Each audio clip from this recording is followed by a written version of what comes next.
And welcome back to the Subaru Australian Mountain Bike Championships. We find ourselves on lap 3 of 5 in the women's XCO event, and this is our race leader, Rebecca Henderson, closely followed by Peter Mullins in the second place position.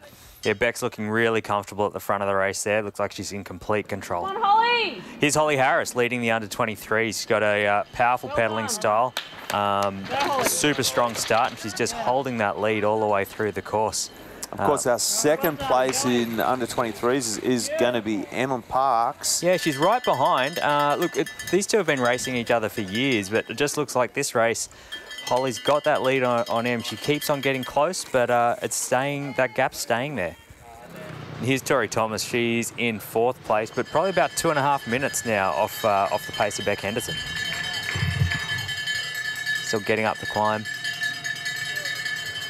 All our top girls still looking really comfortable. It doesn't look anyone's really sort of hit a wall on this fairly brutal course. There's Jodie Willett just ahead of Rowena Fry. These two have been battling it out all morning, along with Tori, but Tori seems to have broken away from these two. So this racing 4th, 5th and 6th has been very close. Yeah, here's Holly taking on a fresh bottle for the last lap. Wondering what her gap is here to M Park, so it can't be too long. So powering out for that last lap. And here's M. So as the clock comes down, it's probably about 12 seconds trailing. So that's so close, so close. So race is on for the under-23s. We've got a 12-second buffer between first and second. And if you want to get that national title, it's time to really put in. Still hitting that climb, about to pass one of the back riders there. Look, that's in sight. That is really close. The race is really on for the under-23s. And there's an eyewear swap from Beck Henderson. So Trek Factory Racing have their British Swan Year out. So I guess having somebody on board to do bottles, to do glasses, all of those little differences that can help create a win. Certainly can help create a good gap that Beck's got here on Peter Mullins. Fresh lenses on. Whether it's a change in tint, could just be because the other ones are flooded with sweat, but there's Peter right behind. Clock says it's about a minute though, so it's a big ask to shut that down in the last lap. And Mike, of course, we know that Peter's got very strong legs, great sprinter on the road and on the mountain bike. You think maybe she was hoping to be a little bit closer as we get to the finish here? Yeah, well, perhaps. I think this is the national champs. We're not seeing a likely scenario for a sprint finish here, but there have been some through the series. Now, Peter's got a handy sprint on her. If she can get closer to Beck, maybe she will get to use it. But with a minute gap, it does look unlikely on this last lap. And here we've got Jenny King sitting very nicely in 3rd place, not that far back from Peter Mullins. Of course, she has been involved in sprint finishes. Yeah, first national round in Adelaide, she sprinted Tori Thomas for the win. Super slow sprint in the end. Both girls are suffering from cramps in the heat. But look, a sprint it was, and all the women's races in the series are very tight. So here's Tori leading Jodie Willett, and then look at that row fry right behind. So that's 4th, 5th, 6th there coming into the last lap. These girls have been together just about the whole race, changing places. So let's see how it's going to end up coming after this last lap. Well, this looks like Holly Harris coming in right up for the finish. So it's the end of the under-23 women's race. Clear air behind her. All she's got to do is get around that corner in one piece, and she's got the under-23 women's cross-country title.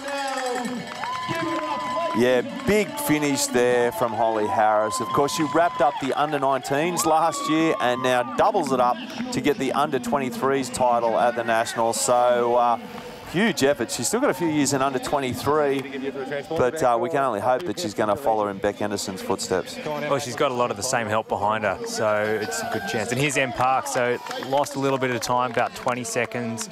Back to 2nd place, but great racing from these two. I think we've got exciting racing to watch over the coming years with these two. And Beck Henderson here, last lap, charging towards the finish line. Peter Mullins still chasing and breathing hard.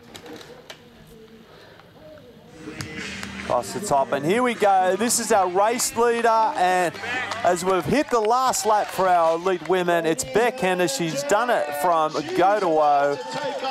Huge effort from her. Of course, under 23s champion last year. And now she's going to do it in elite women. You can't ask for a better way to start your elite woman career. She knows it. There, she's got it. She's really happy with that win. And so she should be. She took that from the start of the race.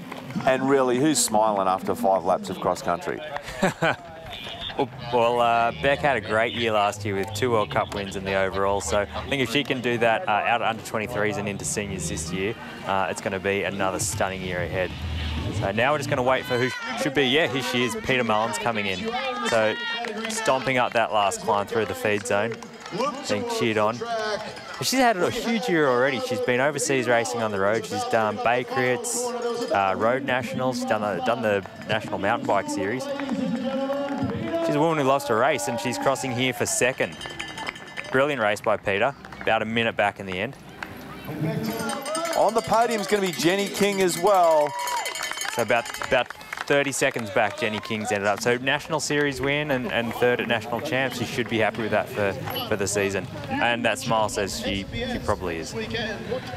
Yeah, I came into the race feeling prepared, and I knew it was going to be tough, obviously, doing practice laps, and, you know, it's a really tolling course and absolutely a climber's course, and, you know, obviously the mental side thing comes into it, and, you know, I just wanted to push it really hard from the beginning and get away as early as I could, and I was able to do that just a little bit on the first lap and able to pull away from there. I knew it was going to be a tough course, and we sort of went out up the first climb a little bit sedate and kind of hit around halfway up the first climb, and long story short, she pretty much outclimbed me today, and after 2.5 laps, I was a little bit disheartened. I knew that I'd lost the race, and, you know, I sort of switched off and just rode through to the finish line. You know, I came here to win today. I didn't come to get second, so I'm a bit disappointed, but beaten by a better rider. Yeah, it's really special to obviously become the Australian champion. I'll absolutely wear the jersey proudly at every race across in Europe and every other continent in the world, so I'm really excited. So our podium for the elite women's XC is going to see Beck Henderson right at the top. Peter Mullins, Jenny King, Tori Thomas, Rowena Fry and Jodie Willett in 6th. And our under 23 females saw Holly Harris wrap it up and Emily Parks in the 2nd place. So Holly Harris and Em Parks, the future's looking bright for women's cross-country racing in Australia. Huge smile there from Holly. We don't have many girls in our category, but it's really good to have Em because she is really fast. So yeah, definitely keeps me honest. But yeah, really proud to be wearing the green and gold this year. It's, yeah, definitely a proud moment.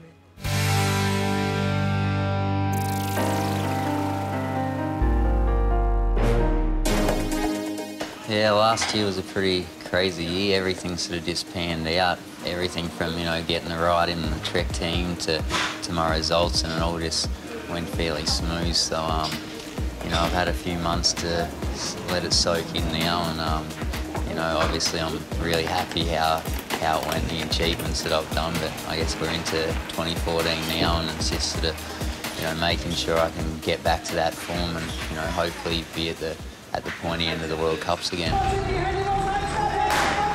The first World Cup in Almstad was, you know, it was pretty exciting. It was the first big race for the team. It all sort of seemed a little bit unreal at the time, and still does, but, you know, yeah, it panned out good, and I was able to roll on to the guy who was leading with about 500 metres to go, and had a couple of seconds just to relax and try and chill out, and then, yeah, the last few hundred metres I was able to get the gap and sprint to the line for a World Cup win, which was really crazy and really set me up for the rest of the season. McConnell, the Australian, takes his first ever World Cup win. Yeah, 2013 was a really good year for me on the World Cup. My worst result was my best result previous, so, you know, I definitely couldn't complain with that, and, you know, I got the privilege to wear the World Cup leaders jersey at round 2 in Czech, which was amazing. Unfortunately, I couldn't hold on to it, but, you know, to finish the round, to finish the season 2nd in the World Cup series, to have been on the podium a couple of times was, you know, way higher than my expectations were. So, yeah, I was super stoked with that and really looking forward to 2014. Yeah, we're here in Bright for 2014 National Champs, so you know, it's really cool. The weather's perfect, the course is really good mountain bike course. The climbing's really hard, but you know, the technical element on the way down, there's nothing super crazy, but to ride fast is another level. So you know, I think we're in for some really good racing, and you know, there's a lot of guys that will be, you know, trying to go for that #1 spot. We're sort of privileged in a way that finally we're getting some under-23s that, you know, are coming up as well. So, you know, there's probably going to be 5 or 6 guys that are really good chances of being, you know, on the podium. So it should be a really good race. And like Dan McConnell said, 5 or 6 riders could easily be vying out for the top spot in this field. Probably one of the most interesting would be Jared Graves there, Mike. Yeah, Jared's really changed his physiology while doing a bit more cross-country, dropping a lot of weight compared to last year. So he won the first round and he's been right there for the others. So let's see how he goes. All right, so here we go. Big start for the men's XCO event. And boy, are there some big hitters in this field. We're going to see a huge sprint as they work their way where the trail all of a sudden gets a hell of a lot narrower. So they got the U-turn down around the bottom first, just for the start loop. And that actually looks like Andy Blair from Swell Specialised, who's taken the whole shot. It is. He's got a small gap on the front. So now we're going into that chute. Adrian Jackson there too, who's been around for years and had a great finish in the last series round. And Graves has slotted him himself. You'd expect to see him up the front of a sprint, especially with his backgrounds. He slotted himself into 2nd place there. And Andy Blair, an endurance rider? He is, but he's also, like, cross-country's his passion. I mean, he's been focusing on endurance marathon events recently, but he loves XCO. He believes it's the premier, like, cross-country style mountain bike event. Oh, there's a dab, and they're running up. Yeah, of course, we saw exactly the same thing happen in the women's XC event. I think it was our 2nd place getter that dabbed then and caused all sorts of carnage behind her. We've got a few riders for you this time. We've worked our way up to the top of the climb, and it is the powerhouse, Jared Graves, that's moved to the front of the pack. Closely followed by Dan McConnell and Adrian Jackson there. Riders would expect to be there, do you think, Mike? Yeah, I mean, Adrian Jackson, or AJ, as other people know him, he's been around for years, as have the other 2 guys at the top, but he's had a great season. Yeah, drop back down now to the start line, and this, of course, is our under-23s. A little bit different to our women's field. There is a heap of them. We've got Cam Ivory in there, Jack Haig, of course, doing a lot with the road bike now, so this should be a really hot race. Yeah, smashing down the opening straight again. Really looking to get that good line of that hairpin. Not a lot of difference in speed between our elite men and our under-23 start either. Just as hot as we work our way into that first bend. You've got to consider Cam Ivory, who's in that fluoro yellow strip there. He won the cross-country series outright for XCO and XCE. So he's leading out there. Should be very confident coming into this race. And we're about to lead off the bitumen here. We've got torque riders all over the front of the pack. Yeah, Jack Haig, he's best young rider at Herald Sun Tour and Tour Down Under, and he's switching to road now, but his last crack taking out to attack the under-23 XCO. So we hit this pinch again, where we've seen all sorts of carnage, and there it goes again. Under-23s, everyone off the bike and running up the hill. Ben Forbes has a gap, though. He's just got a good gap on his teammate Jack there. Kyle Ward behind with Cam, Michael Crosby. Yeah, those 23s hitting that hill just as hard as our elites. And we get back to our elite men field now, and out in front, it is the powerhouse, like we said before, Jared Graves riding the Yeti bike, and right on his tail, Dan McConnell. Small gap there, back to Dan. Dan's looking cool as a cucumber, not just from the water.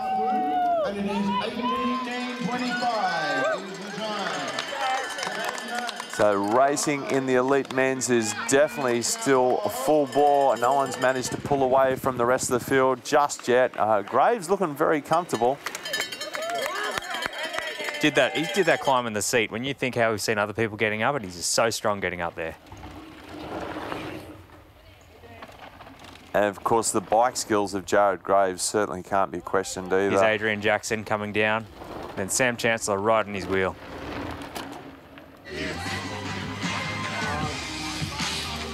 Feed for the under 23. Yeah, so that's leading. Jack Haig in the lead. Twin Crees, Cam Ivory coming in closely behind Jack Haig. Cam Ivory's riding his tail though. So these two are going to have a great fight this race. Look how close that is. 4 riders all together.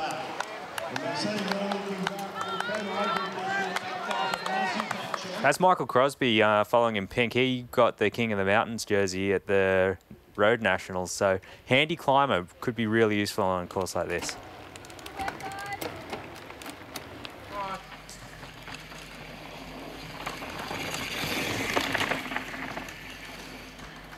Dan McConnell absolutely honoured as we see him carve his way down through the descent, and that's our leader changed. Somewhere along the lines, we've seen Dan McConnell actually steal first from Graves. And that looks like Mark Topalski. And Mark's he started doing a lot of 24-hour racing previously, but he's super strong, great bike handler. He's really been a leader at many races through 2013, so could be his year to really step it up. Just look how cool Dan looks here. He looks completely in control, just settling into his race rhythm, riding the course as efficiently as fast as possible.